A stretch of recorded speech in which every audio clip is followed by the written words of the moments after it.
ఇక మీ కంప్యూటర్ని అప్గ్రేడ్ చేయడానికి టైం వచ్చేసింది. పాత కంప్యూటర్ని పక్కన పెట్టి మీరు కొత్త కంప్యూటర్ కొనాల్సిందే.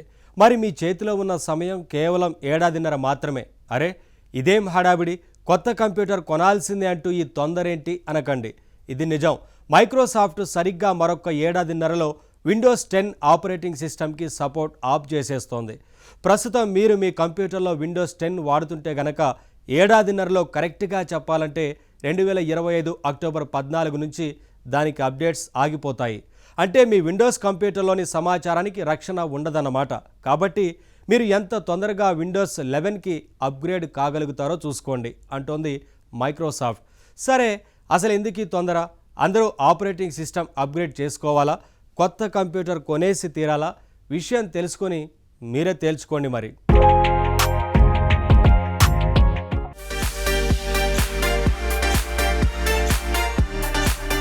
ఇక మీ కంప్యూటర్ అప్గ్రేడ్ చేయడానికి సమయం వచ్చేస్తుంది. పాత కంప్యూటర్ని పక్కన పెట్టి మీరు కొత్త కంప్యూటర్ కొనడానికి మీ చేతిలో ఉన్న సమయం కేవలం ఏడాదిన్నర మాత్రమే.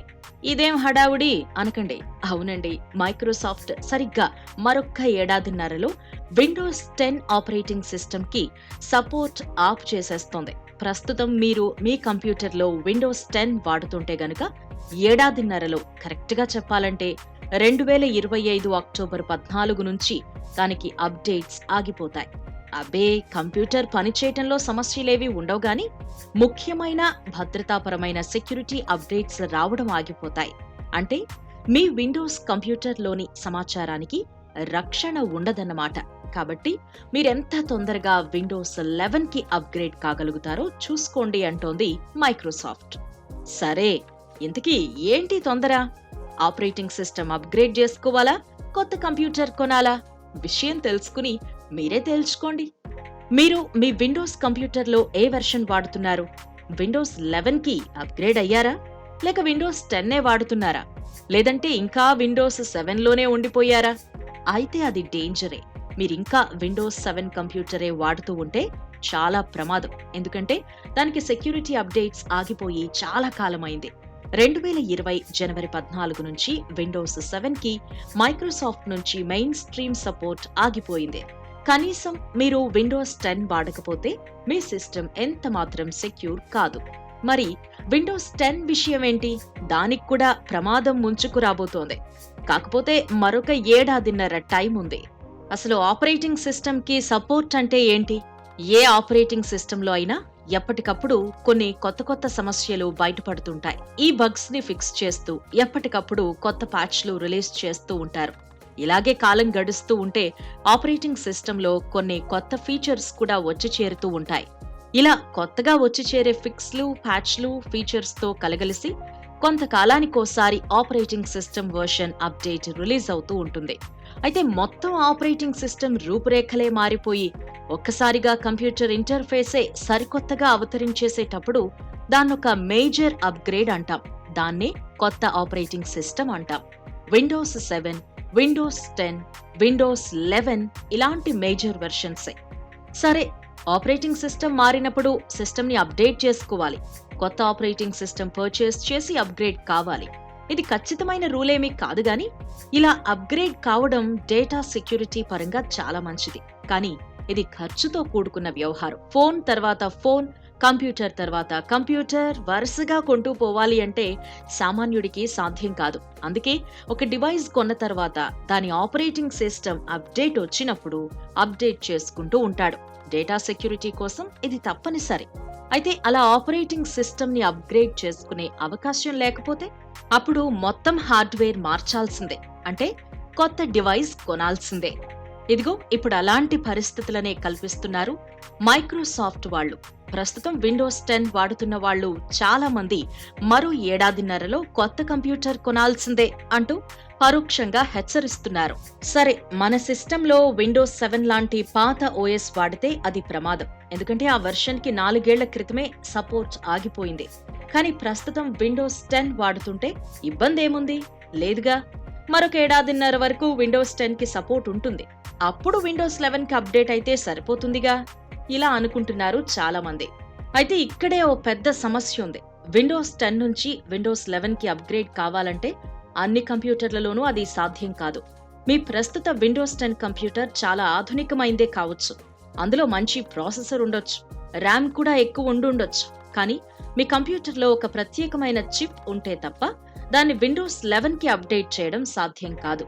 ఇదే ఇక్కడ సమస్య. ఎందుకంటే విండోస్ 11కి కొన్ని ప్రత్యేకమైన హార్డ్వేర్ అవసరాలున్నాయి. ఒక సిస్టంలో విండోస్ 11 పనిచేయాలి అంటే, 11కి ఒక సిస్టమ్ అప్గ్రేడ్ చేయాలి అంటే ఈ హార్డ్వేర్ తప్పనిసరి. ముఖ్యంగా trusted platform module chip TPM chip ఉంటే తప్ప మీ విండోస్ 10 కంప్యూటర్ని విండోస్ 11కి అప్గ్రేడ్ చేయడం సాధ్యం కాదు. మీ కంప్యూటర్ ఆధునికమైందే అయినా అందులో కనుక ఈ TPM చిప్ లేకపోయి ఉంటే మీరు కొత్త కంప్యూటర్ కొనాల్సిందే, లేదంటే విండోస్ 10తో సరిపెట్టుకోవాల్సిందే. ఇదే ఇక్కడ సమస్య. సింపుల్ గా చెప్పాలి అంటే, ఏడాదిన్నర తర్వాత మీ ఆపరేటింగ్ సిస్టమ్ అప్గ్రేడ్ చేసుకోవాలి అంటే మీ పాత కంప్యూటర్తో సాధ్యం కాదు. ఎందుకు ఇలాంటి hardware link? Just operating system update చేసుకుంటే సరిపోయేదానికి కొత్త కంప్యూటర్ కొనాల్సిన పరిస్థితి ఎందుకు వస్తోంది అంటే, ఆధునిక కంప్యూటింగ్ అవసరాలే ఇందుకు కారణమని చెప్పాల్సి వస్తుంది. కంప్యూటింగ్ లో ప్రస్తుతం ఆర్టిఫిషియల్ ఇంటెలిజెన్స్ లాంటి సరికొత్త అవసరాలు వస్తున్నాయి. వాటి కోసం ఆపరేటింగ్ సిస్టమ్స్ అనేవి తమ రూపాల్ని క్రమంగా మార్చుకుంటూ రాక తప్పదు. ఈ సరికొత్త అవసరాల్ని తీర్చాలి అంటే కేవలం ఆపరేటింగ్ సిస్టంలో శక్తి ఉంటే సరిపోదు. ఆ పనికి తగిన హార్డ్వేర్ సపోర్ట్ కంప్యూటర్లో కూడా ఉండి తీరాలి. ఇందువల్లే ఇప్పుడు విండోస్ 10 వాడుతున్న వాళ్ళు ఫ్యూచర్లో విండోస్ 11కి వెళ్ళాలి అంటే కేవలం సాఫ్ట్వేర్ అప్డేట్ చేసుకుంటే సరిపోదు. మొత్తంగా సిస్టమ్నే మార్చుకోవాల్సిన అవసరం ఏర్పడవచ్చు. సరే, మరో ఏడాదిన్నరలో విండోస్ 10 సపోర్ట్ ఆగిపోతుంది కాబట్టి ఎలాగోలా కొత్త సిస్టమ్ కొని 11కి అప్గ్రేడ్ అవుతాం.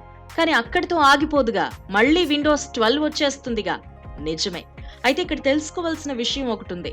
మైక్రోసాఫ్ట్ రాను విండోస్ ని ఒక ఆపరేటింగ్ సిస్టమ్ లాగా కాకుండా ఒక సర్వీస్ లాగా అందించబోతోందని అంటున్నారు. అంటే ఇప్పటిలా విండోస్ 10, 11, 12 అంటూ ఇక నంబర్స్ ఉండవు. పాత వర్షన్ తీసేసి కొత్త వర్షన్ ఇన్స్టాల్ చేసుకోవడం కాకుండా మన సిస్టంలో ఉన్న విండోస్ నే ఎప్పటికప్పుడు లేటెస్ట్ గా ఉండేలా అప్గ్రేడ్ చేసుకునే సౌకర్యంతో విండోస్ ని ఒక సర్వీస్ మాదిరిగా అందించబోతోంది మైక్రోసాఫ్ట్. దీనివల్ల లాభం ఏంటి అంటే, అప్పుడందరూ అఫీషియల్ OS ని మాత్రమే వాడతారు. పైరసీ బాగా తగ్గిపోతుంది. యూజర్లకు కూడా ఎప్పటికప్పుడు కొత్త ఫీచర్స్ లభిస్తాయి. సెక్యూరిటీ లాంటి మరెన్నో ప్రయోజనాలున్నాయి. ఇది మైక్రోసాఫ్ట్ ప్లాన్. మరి ఈ ప్లాన్ అమలు కావాలి అంటే సిస్టంలో కనీసం విండోస్ 11 ఉండాలి. అంటే ఫ్యూచర్ ఆపరేటింగ్ సిస్టమ్ అప్గ్రేడింగ్ విధానానికి విండోస్ 11 ఒక బేస్ అవుతుందన్నమాట. ఏదేమైనా కంప్యూటర్లో అప్గ్రేడేషన్ అన్నది అనివార్యమైన విషయం. సాఫ్ట్వేర్ విషయంలో కావచ్చు, హార్డ్వేర్ విషయంలో కావచ్చు. కొత్త అవసరాలకు తగినట్టు మనం అప్గ్రేడ్ కాకపోతే, సిస్టమ్ని అప్డేట్ చేసుకోకపోతే పనులు పూర్తి కావు. ఎంత చెట్టుకు అంత గాలన్నట్టు మన సిస్టమ్ ఎంత పవర్ఫుల్ గా ఉంటే అది చేసి పెట్టే పనులు కూడా అంత సమర్థంగా ఉంటాయి. మరి ఏమంటారు?